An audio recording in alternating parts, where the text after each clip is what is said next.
Good evening. I'd like to call our Mishawaka Planning Commission meeting to order, March 9, 2021.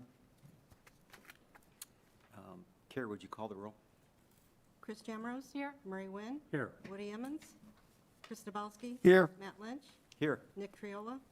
Chris Torty. Here. Dale Freeman. Here. Kathleen White-Gaddich. Here. So the explanation of rules of procedure, obviously we'll hear from the presentation by the petitioner, those who wish to speak in favor, those who wish to speak against, petition, right, or rebuttal, commission discussion, commission vote, and the only public hearing we have tonight is petition 21-02. And I may or may not have gotten that right. In the past, I've erred on the side of probably putting everything through a public hearing. But the site plans do not require a public hearing. And thank you, Murray, for the education. As you can tell, we are still doing things consistent with the terms of the Governor Holcomb's executive order, and face masks are required. I will wear one when I'm not talking. And so we will have people here in person, we have people on the phone or attending virtually. And so when it comes to public hearings or a presenter, presenters can present here in person or by phone or virtual. We'll give them the opportunity. We'll also give those here in person and those attending by phone or virtually to speak in favor or in opposition. So first thing to say is, please mute your phones or mute your devices if you're attending virtually. And obviously be courteous to one another. And please don't try to speak over somebody. And there's a gentleman. We're glad that you're here. Thank you for coming. Yeah. Thanks for having me. Yeah. And everything's been sanitized. Please socially distance. I don't think that's going to be a problem. That's good enough for me. It's good enough for you. Probably a lot more to it. There he goes. All right, the February 9th meeting minutes were distributed. Are there any corrections, additions, comments? If not, I'll accept the motion. So moved. Second. Motion by Commissioner Wynn, second by Commissioner Freeman. All in favor say aye. Aye. All opposed? Same sign. Anyone here wishing to declare a conflict of interest? No. Seeing none, we'll move into the public hearing. First up is petition 21-02. Petition submitted by the City of Mishawaka Redevelopment Commission requesting to amend the planned unit development to allow an 8-foot tall anti-climb screening fence to surround the new Judy Creek water treatment plant. Mr. President, members of the commission, Ken Prince. I'm both city planner and tonight acting as president of the utility board and presenting this on behalf of the redevelopment commission, if that doesn't confuse you enough. So this has been a many-year process. As you recall, a number of years ago, we worked with the Penn family to acquire a number of properties associated with the creation of a new well field to serve the city, essentially a replacement of the existing Gumwood well field.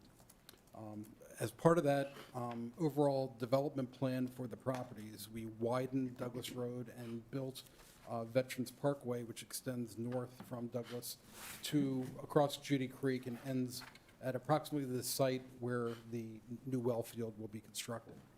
So previously, you have seen plans for the well field, even in a conceptual manner. They haven't really changed much since the beginning when they were proposed.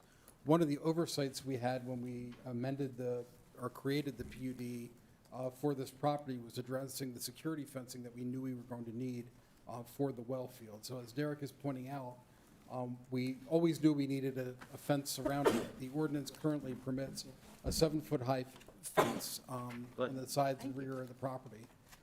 We would like an 8-foot-high security fence around that. And by security fence, this is not a razor coil. This is not something that you would see around a jail. This is a welded wire mesh fence. Could you pull up the product literature? That gives a better idea rather than the detail of what that looks like. This is something that you would typically see at a zoo, something that's more friendly. And by friendly, I mean in terms of being able to see through it.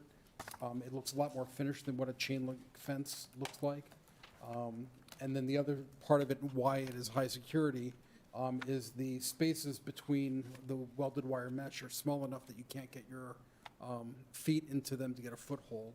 And then the 8-foot fence is necessary to really prevent people from climbing. This is better than chain link because if you cut a series of lengths, it's not going to fall apart either, which is why the welded mesh is so important. It is powder coated, so you see the finish involved. It looks much better than what a chain link fence would look like. Also, the placement of the fence, we're not putting it immediately next to Veterans Parkway. It's located back. If you can imagine, there's a gated entrance, so there has to be room for trucks to come in and park, operate the fob, and then get into the facility. So what we're asking for this evening is only that modification to the PUD to allow that fencing to be installed. The project itself is out to bid right now, so we expect bids back in the next few weeks, and it's well over a year of construction period. So that fence is not going to go up anytime soon, but because we're in the process of bidding it, we're looking to receive this approval shortly. And I'm happy to answer any questions that you might have on the project. Any questions of the commissioners?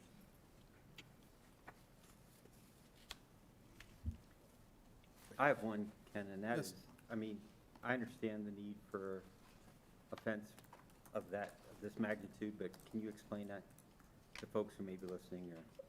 Well, like, and I don't want to blame everything on 9/11, but just from a security perspective, this is where potable water is pumped and treated and then delivered to our customers. So I can think of no more appropriate spot to want security than an area where you don't want people coming in and messing with. This is people's livelihood, literally, you're drinking what comes out of it. So it is essential from a security standpoint to have this. In addition to this fence, obviously the building will be alarmed. We also have video cameras that are up as part of that, so we can tell when somebody is entering the facility. This is the first level of security around the facility. Okay, thank you. Thank you. Any other questions? All right. Thank you. Great, thank you. Anyone else wishing to speak in favor of petition 21-02, either in person or attending virtually or by phone? Again, anyone wishing to speak in favor of petition 21-02?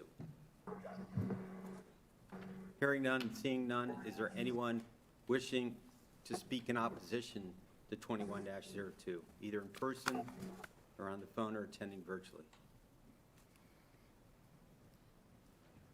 Again, anyone wishing to speak in opposition to 21-02? Hearing none and seeing none, we'll close the public hearing. Any questions, comments before we take action? Great-looking fence. It is. It's a beauty of a fence.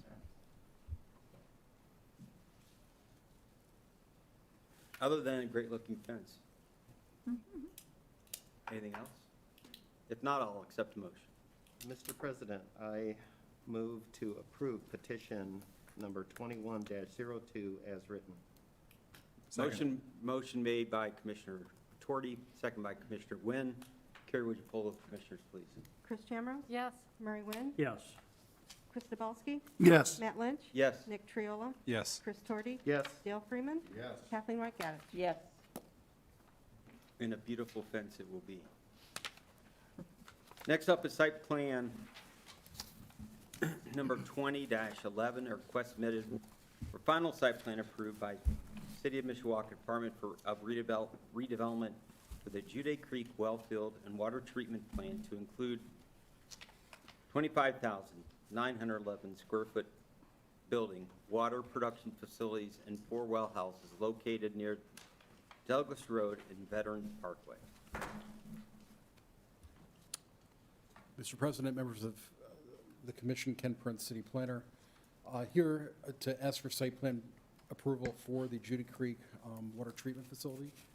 As I indicated, and as you've seen multiple times previously, this site has been planned for many years, currently a farm field. Derek, do you have the color image of the building itself? I think that's probably of most interest. One of the challenges we had in terms of laying it out and coming up with something appropriate is the Veterans Parkway and the Penn property.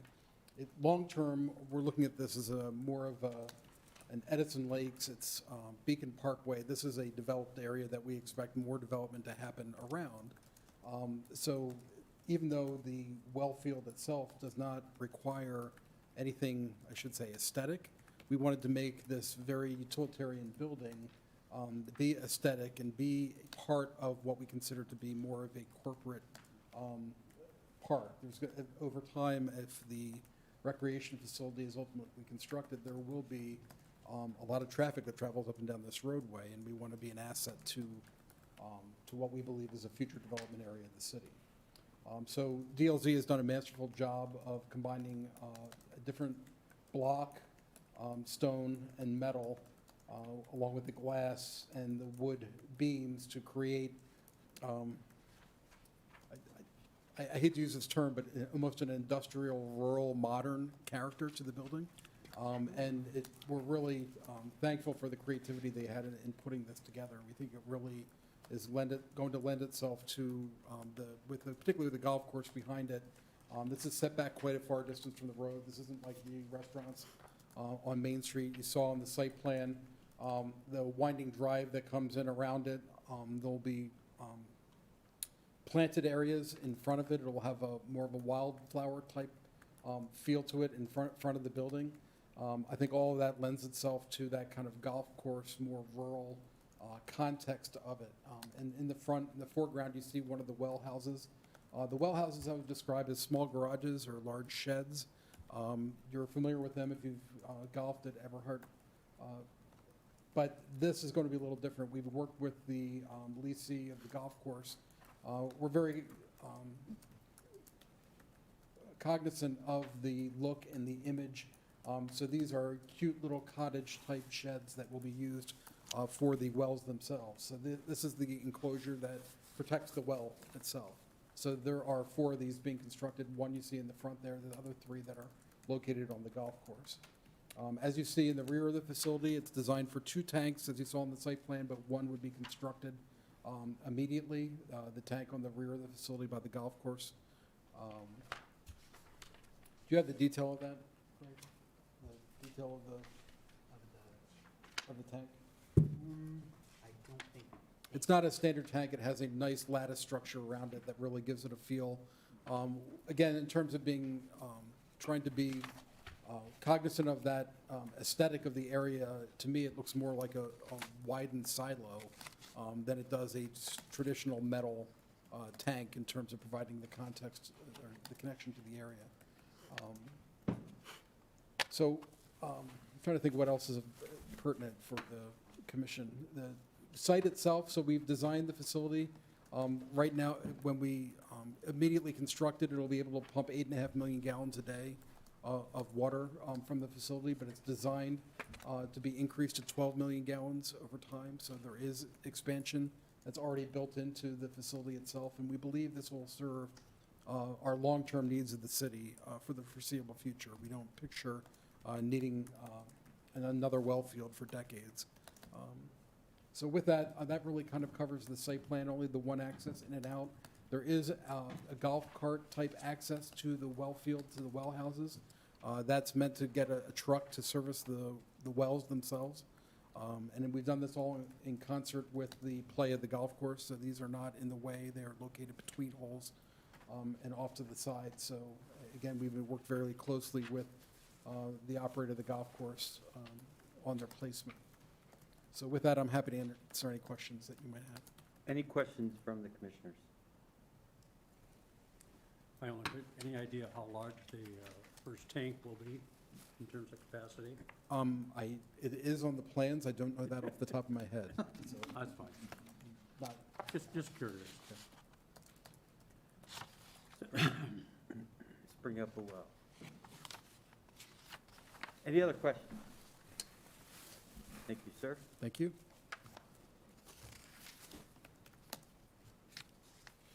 Any thoughts?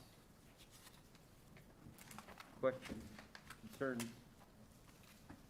If not, because this is not a public hearing, I'd accept a motion.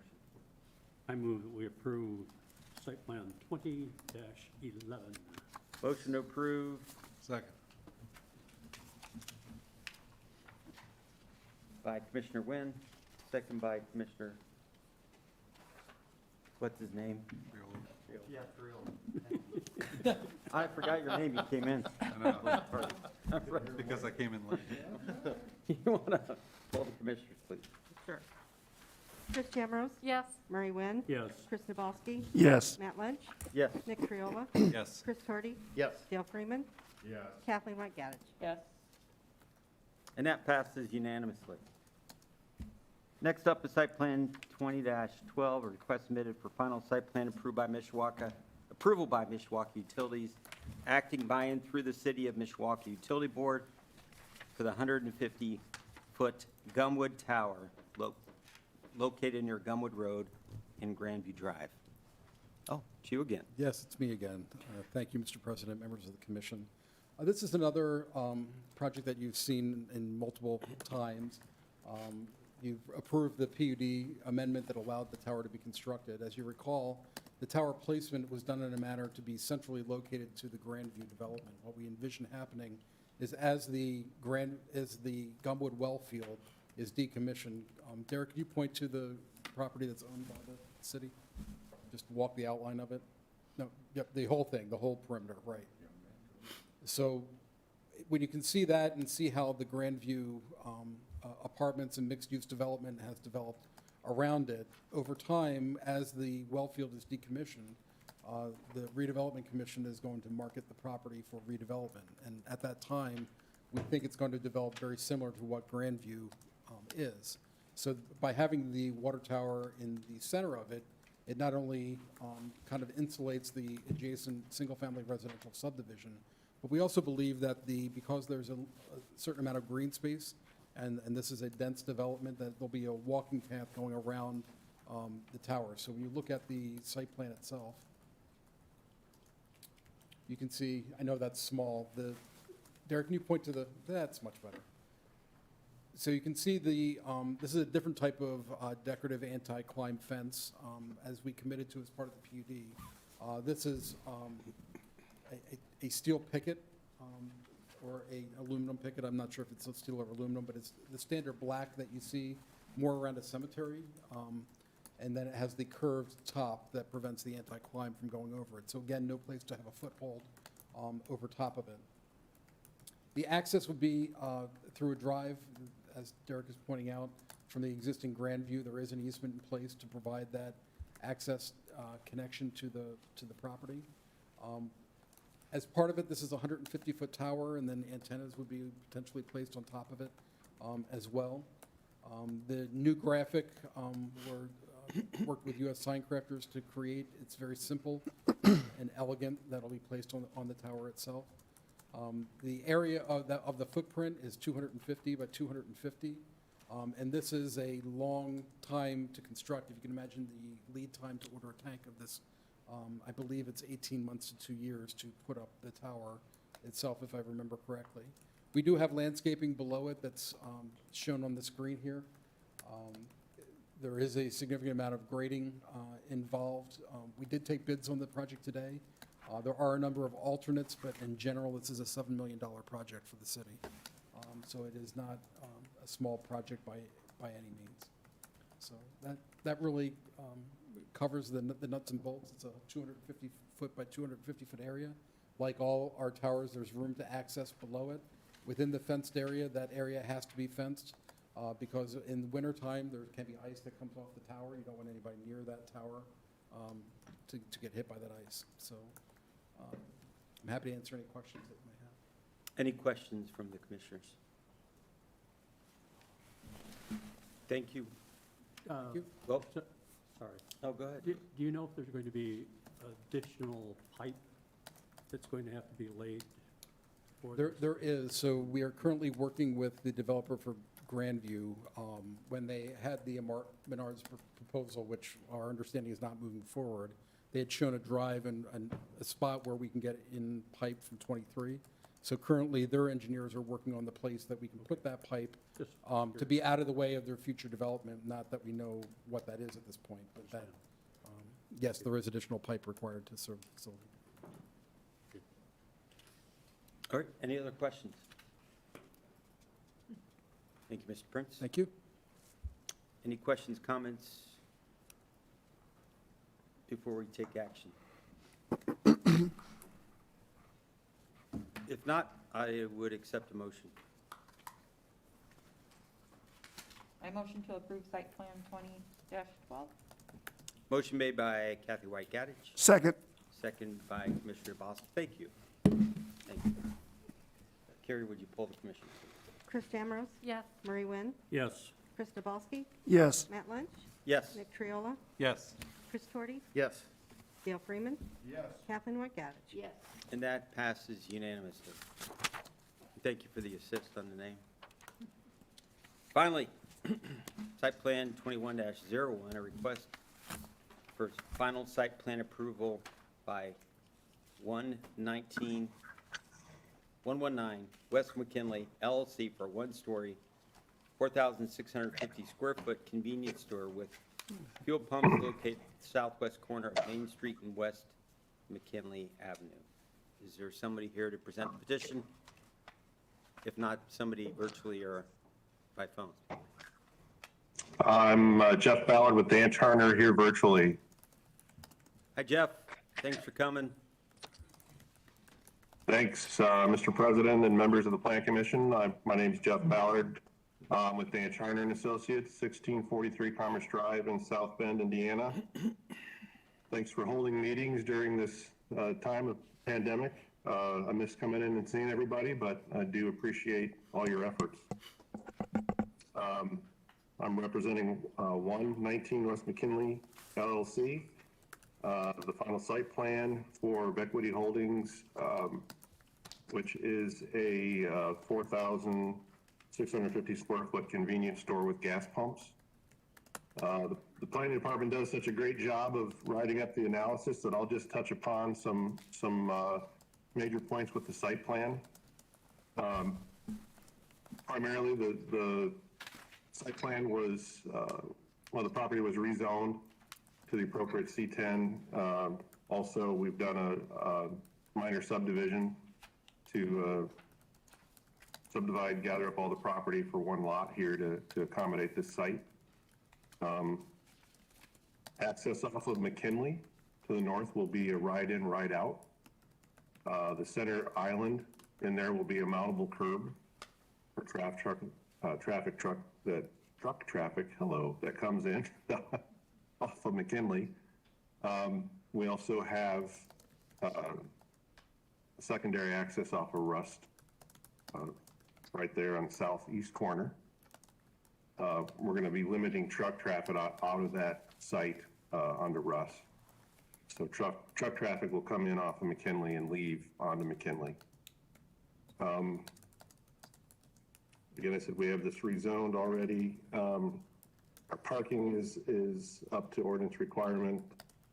Stormwater will be captured and gathered and held in a underground chamber system.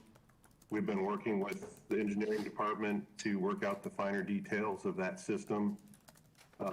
And basically any inlet that's surrounding the the pumps and the tank system will be protected with some kind of a hydrocarbon separator structure or another kind of apparatus that will do a good job of protecting that area, being that it's in a wellhead protection area.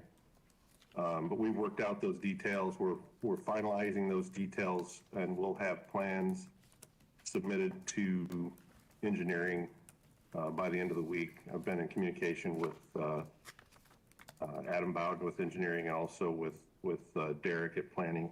So we're in good shape to get all the fine details worked out.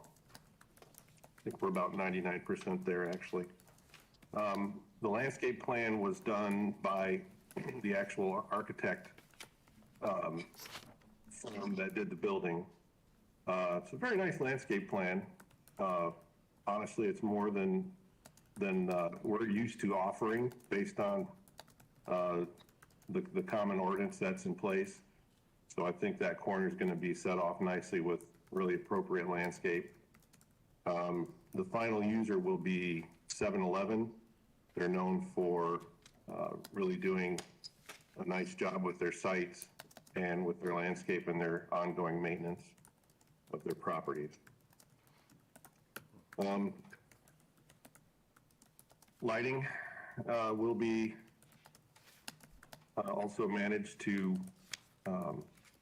comply with the city light ordinance as well as signage. I think all those things have been addressed appropriately in the analysis and the plans that have been submitted. With that, if anyone has any questions, I'd be happy to answer them. Any questions from the commissioners? Mr. President? Yeah, Jeff, Commissioner Freeman here speaking. Your exit entrance, right in, right out, off of Russell Street, hope you can hear me. Will there be any left out where it'll take them back to Main Street? Or is it just right in, right out off Russell Street? We're not limiting the movement out of that access point, Okay, but we're limiting the vehicles that enter off of that street. So, okay, but they still can be primary directed truck back on the, traffic. I'm sorry. primary truck traffic deliveries of fuel and deliveries of product will come in off of McKinley, Okay, and they will exit back onto McKinley. okay, but So then people can essentially- leave, and get onto Russ Street and try to get right back onto Main Street. Right, Okay. yes. Okay, just checking. Thank you. Yep, you're welcome, thanks. The storage tank area, is that a raised concrete area, or the comments that it's 8-inch thick concrete, is that just at surface level so that the vehicles and the Yes, cars can drive over it? yes, everything is flush with the asphalt that surrounds the cap that's of concrete that's under the canopy and also over the tank. It's all concrete so that it's more durable, stronger, because there will be trucks driving over that, particularly that tank area. The rest of the parking lot will be a heavy-duty asphalt. And then we'll also have concrete in the very front of the building where the ADA parking spaces are. Again, it's just because we're doing pavement flush with the front sidewalk with bollards that surround the entire building for safety. But we're doing that to maintain a smoother surface between pedestrian access from the parking spaces to the building, and then again out to the pavement under the canopy. The fuel delivery trucks, basically, are they going to make a circle to be able to enter and exit onto McKinley Yes. then? Yep, that's correct. Okay. Any other questions from the commissioners? I'm just curious, Jeff, how are you going to be able to dictate how traffic goes into, so delivery trucks only enter and exit through McKinley? I'll plead ignorance on this question. No, it's a policy of the company to instruct their vendors to enter and exit off of a particular street. So they're given instructions on what to do. Gotcha. Thank you. Yep. That was Commissioner Triola, just for your. Any other questions? I got one, Mr. Ballard. This is Chris Torty. I have a question. So there's some edits here that's in the staff report from Planning Department, several on Engineering Department, Fire Department, Electric Department.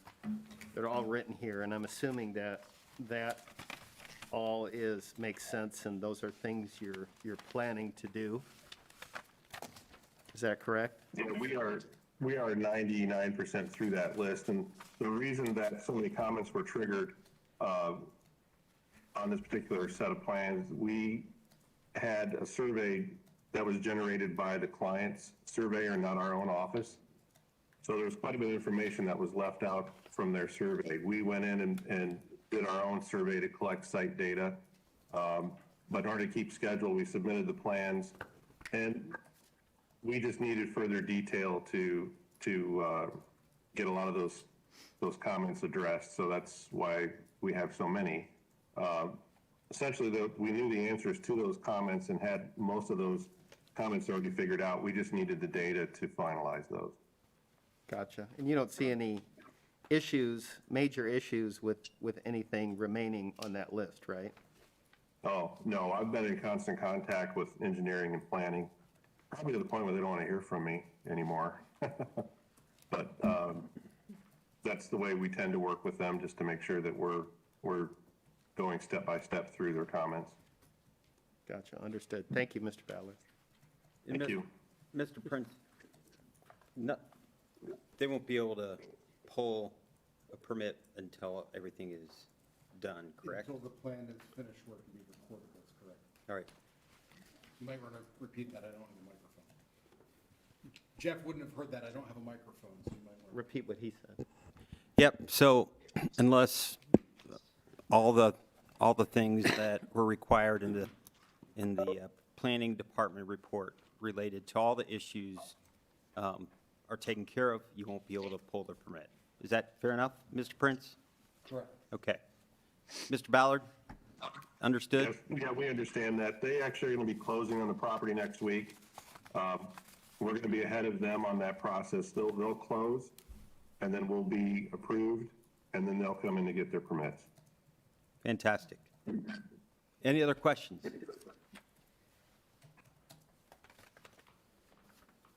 Comments? All right. Thank you, sir. Thank you. I'd accept a motion. What's that? Not a public hearing, site plan. I'd accept a motion. I would move that we approve site plan 21-01. Motion made by Commissioner Wynn, Second. second by Commissioner Triola. Here, please poll the commission. I could have done that. Chris Chamorro, Yes. Murray Wynn, Yes. Chris Nabalski, Yes. Matt Lynch, Yes. Dick Triola, Yes. Chris Torty, Yes. Dale Freeman, Yes. Kathleen Whitegadich. Yes.